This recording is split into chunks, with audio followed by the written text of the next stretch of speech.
मी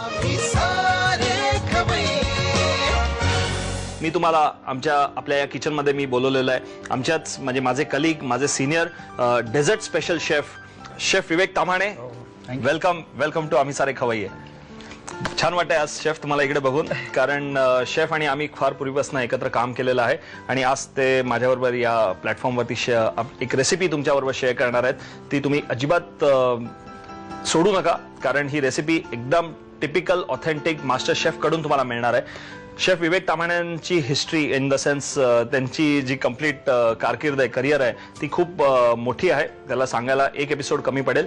पण शेफ मी तुम्हाला जर रिक्वेस्ट करेन की एक थोडक्यात आपल्या प्रेक्षकांना तुमचा बॅकग्राऊंड सांगा. मी माझं करिअर चालू केलं ताजमध्ये, बॉम्बे ताजमध्ये, आणि या करिअरमध्ये कमीत कमी 25 वर्ष तरी आहे. 25 वर्ष झाली आहेत. क्या बात आहे. अर्धी डिकेड. 25 वर्ष या फील्डमध्ये टिकणं म्हणजेच ती मोठी गोष्ट आहे. आणि त्याचप्रमाणे 10 वर्ष होतो मी ताजमध्ये. त्याच्यानंतर मी इंग्लंडला 5 वर्ष होतो, क्रूज लाईन वरती होतो, आणि last I was in Canada. कॅनडामध्ये पण होता. कॅनडामध्ये काय तुम्ही शिकवत होता लोकांना? नाही, तिकडे बरंच काही नवीन पण चालू केलं. आपले इंडियन जे फ्लेवर्स आहेत ते त्यांच्या म्हणजे मिसमॅच केलं, त्या पद्धतीने चालू केलं. फ्रोझन डेझर्ट चालू केली. अरे वा. पण एक एक्झाम्पल म्हणून काही सांगता येईल? आपलं थंडाई मूस आहे. थंडाई मूस. ओके. किंवा रसमलाई आहे. ती rasmalai sandwich rasmalai with chocolate creams frozen dessert, त्याच्यामध्ये पण चालू केलं. Sandwich rasmalai with frozen chocolate dessert. सगळं लॅटिन अमेरिकन नाही वाटत आहे तुम्हाला? डोंट वरी, एकदम सोपं आहे. आज आपल्या गेस्ट बरोबर, आपल्या प्रेक्षकांबरोबर कुठली रेसिपी तुम्ही सांगणार आहात? ही नवीन रेसिपी आहे का ओल्ड स्टाईल रेसिपी आहे? नाही, फ्लेवर्स नवीन आहेत पण पद्धत जुनी आहे. ओके. इट्स पपाया आणि व्हाईट चॉकलेट मूस. पपाया आणि व्हाईट चॉकलेट मूस इंटरेस्टिंग वाटते ना? पण त्यासाठी काय काय साहित्य घेतलंय पहिल्यांदा ते जाणून घेऊ. क्रीम किती घेतलंय आपण? 250 ml. 250 ml cream. 100 grams chocolate cookies. Okay. 100 ml milk. Okay. 250 grams white chocolate. 8 grams gelatin. Okay. 50 grams melted butter. आणि 100 gram पपया प्युरे. पपयाचा प्युरे. ओके. आणि थोडंसं पाणी घेतलं फक्त जेलेटिन सोक करायला. जेलेटिन साधारणतः किती घेतलं? Gelatin 8 gram. 8 gram gelatin. या जेलेटिनच्या स्ट्रिप्स आहेत. पावडर रूपात सुद्धा आपल्याला जर का जेलेटिन मिळालं तर ते तुम्ही वापरू शकता. आम्ही या टाईपच्या स्ट्रिप्स वापरतो. एकदम पातळ प्लास्टिक सारख्या दिसणाऱ्या स्ट्रिप्स असतात. सो शेफ, सुरुवात करूया आपण. कशी पहिली काय स्टेप असणार आहे आपली? ह्याच्यामध्ये 3 पार्ट आहेत. ओके. फक्त पहिलं क्रीम व्हिप करून घ्यायचंय. त्याच्यानंतर कुकीज क्रश करायचे आणि त्याच्यामध्ये मेल्टेड बटर टाकून बेस तयार करायचा.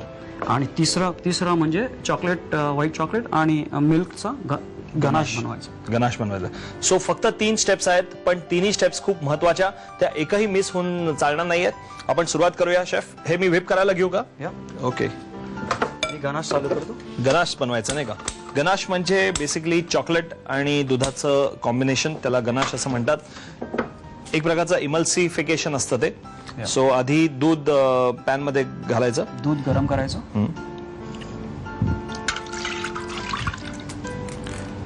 हे व्हाईट चॉकलेट जे आहे ते डार्क चॉकलेट पेक्षा कसं वेगळं असतं?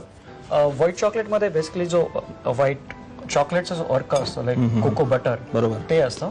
मिल्क असतं आणि मिल्क सॉलिड असतं. मिल्क सॉलिड, शुगर असतं. त्याच्यापासून ते व्हाईट चॉकलेट ऍक्च्युअली बनवतात. फ्रँकली त्याच्यामध्ये चॉकलेट नसतं, म्हणजे कोको मास नसतं. करेक्ट. सो बाजारात जे चॉकलेट, व्हाईट चॉकलेट जर का मिळालं तर ते आपण ह्याच्यात सबस्टिट्यूट करू शकू का?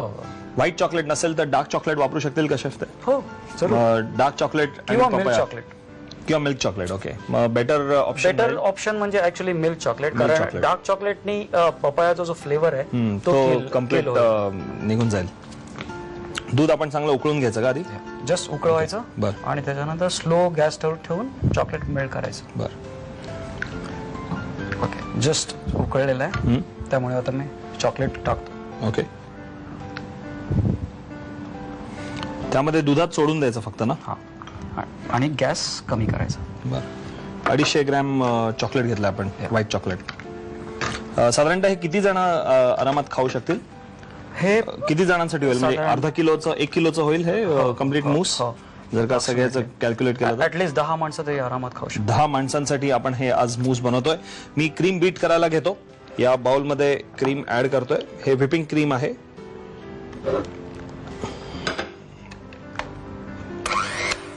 क्लास कम्प्लीट बीट करायचं शेफ.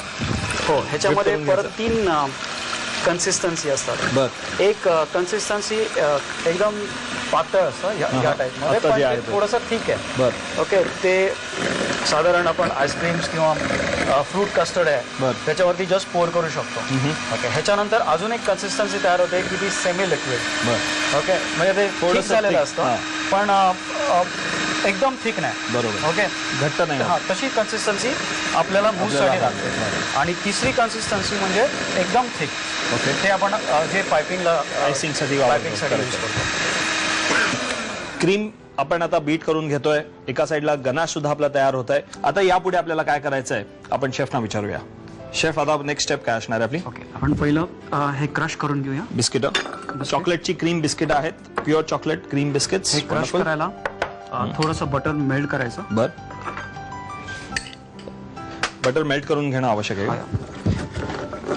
एका बाजूला हे जेलेटिन पण मेल्ट करून घ्यायचं ना शेफ? जेलेटिन ऑलवेज पहिलं साधा पाण्यात सोक करायचं असतं. बर. थंड पाण्यात. ओके. मग ते थोडं सगळं सोक होतं आणि मग त्याच्यानंतर ते मायक्रो मध्ये गरम करू शकतो किंवा गॅसवरती पण करू शकतो. गॅसवरती पण करू हे शकतो. बटर मेल्ट याच्यासाठी कुकीज मध्ये सगळं टाक. मिक्स करून घ्यायचं. ओके, मी मायक्रो मध्ये ठेवायला जातो.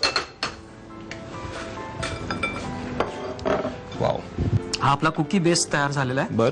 हा, आपली एक रिंग आण. रिंग मध्ये ठेवायचं. तर ही एक रिंग मोल्ड आहे. मूस सेट करण्याकरता आम्ही वापरतो, कारण जेव्हा मोठ्या प्रमाणात बनवायचं असतं तेव्हा छोट्या छोट्या बोल्स मध्ये बनवून चालत नाही. आणि याच्या खालती घेतला तो बोर्ड घेतला ना आपण. जस्ट केक बोर्ड जेलेटिन किंवा सुद्धा मेल्ट झालंय. हे ह्याच्यात टाकलं. ओके,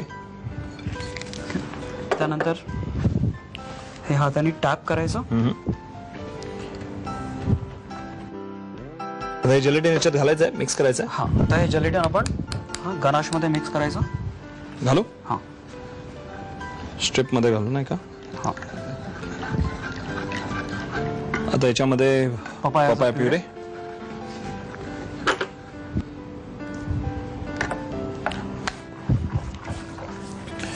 आता हे एकदम चांगला मिक्स झालेला आहे. ओके, आता हे क्रीम मध्ये फोल्ड करायचं. क्रीम मध्ये फोल्ड करायचं आहे.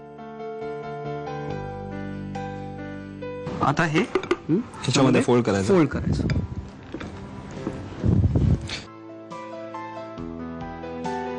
झालं हे आपलं मिक्स. आता हे ह्याच्यामध्ये पोर करायचं.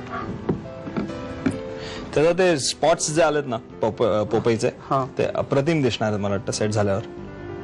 ओके, हे जस्ट आता पोर करून ठेवलं. ओके, ओके, फ्रीज मध्ये साधारण 1 तास ठेवायचं. 1 तास आपल्याला फ्रीझर मध्ये ठेवावं लागेल नाही का हे चांगलं सेट व्हायला. सेट झाल्यानंतर मग कट करून गार्निश करून सर्व करायचं. ह्याची साहित्य आणि कृती नीट लिहून घ्या.